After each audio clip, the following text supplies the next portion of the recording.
We need to be alert constantly. This certainly is a pandemic, but beyond being a pandemic, it is a virus that even if there is a crack in the door that is open, it just slips in and creates mayhem and havoc to everything around it. And therefore, we need to be extremely vigilant. Where on the one hand, we are trying to ensure that we nurse the sector back to health in India. On the other hand, we need to be extremely vigilant every step of the way, every minute of the day.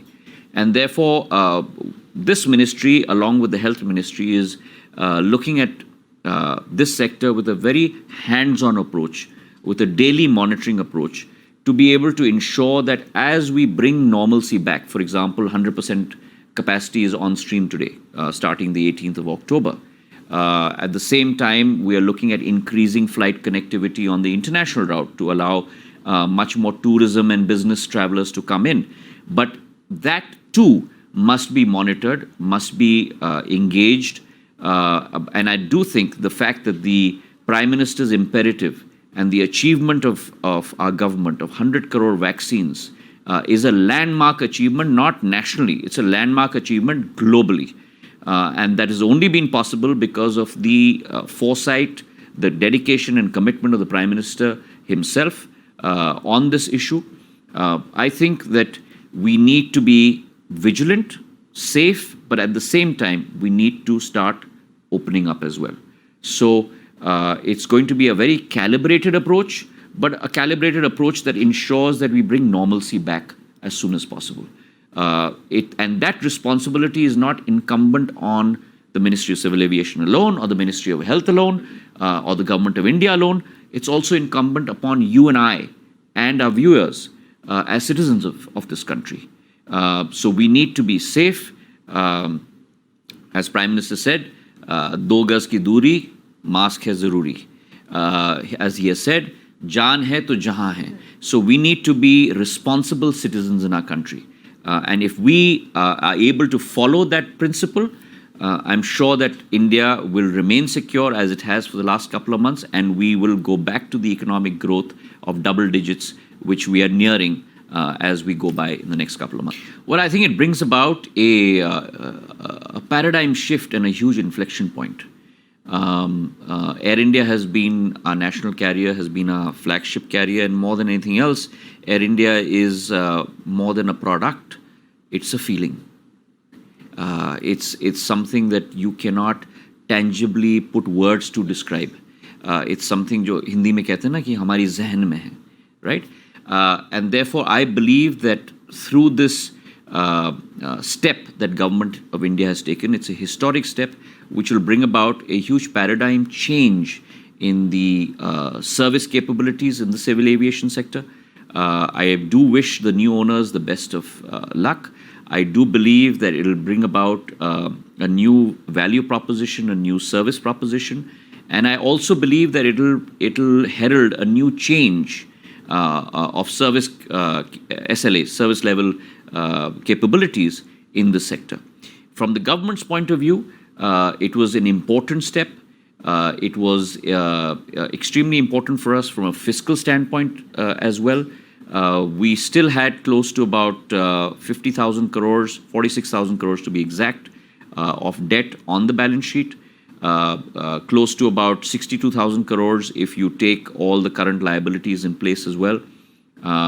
We have funded Air India's losses of almost about 7,500 crores over the last 5 years, which adds up to another 35,000 crores. So you're talking about 100,000 crore bill right there.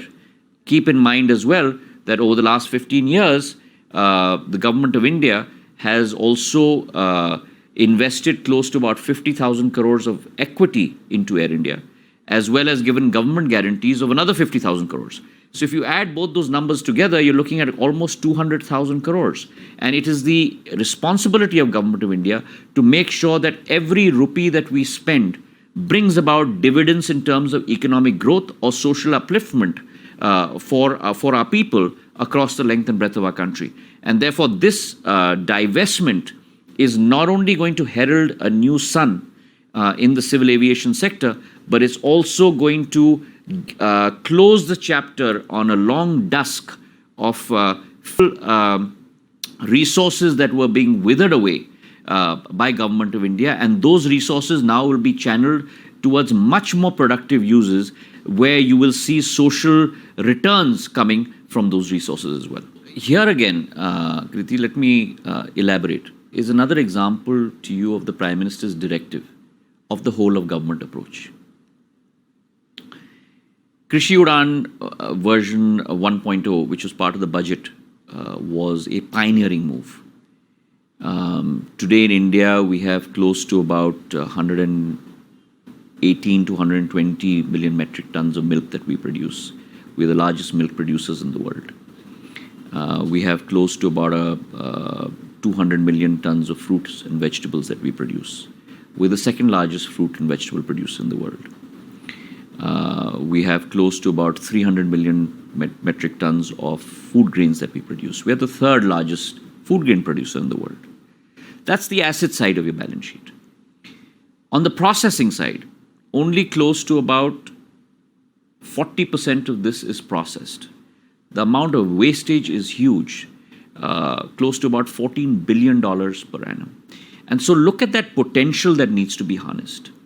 That is the potential that Krishi Udan aims to harness through Krishi Udan 2.0. What we have done, which is different from Krishi Udan 1.0, is that we have brought in the Gati Shakti approach, where we have looked at a whole of government approach. There are 8 line ministries that have come together to make Krishi Udan 2.0 possible. And so the incentives that are being given are not only by Ministry of Civil Aviation. There is Ministry of Agriculture and Farmers Welfare. There is Department of the Northeast. There is Ministry of Tribal Affairs. There is Ministry of Food Processing. There is Ministry of Fisheries, and 2 or 3 other line ministries that have come together to put this project together. And so many of their existing schemes, incentives from those are being given for Krishi Udan. And therefore, if you have potatoes from Lahaul or Spiti, or if you have lychees from Dehradun, or if you have pisciculture from South India, from Kerala, to be able to transport that, anything that is perishable, to be able to transport that to the market within a span of a couple of hours that will give the maximum margin to our farmers. That is the imperative of Krishi Udan. And what we have done at our level is that earlier we used to have quotas that the belly of the aircraft must have at least 50% of agricultural produce to avail of incentives. Now we have scrapped all landing, parking, RNFC, TNLC charges, irrespective of the percentage that the belly of the aircraft is carrying in terms of horticultural produce. We have increased the gamut of what we define as horticulture into poultry, into fisheries, into other products. So therefore, it's an all-encompassing program which includes 8 line ministries. And I do hope that with this, you will see a huge impetus in air cargo freight, which today is at close to about 3.3 million metric tons, growing at close to about 8 to 10% CAGR over the next couple of years.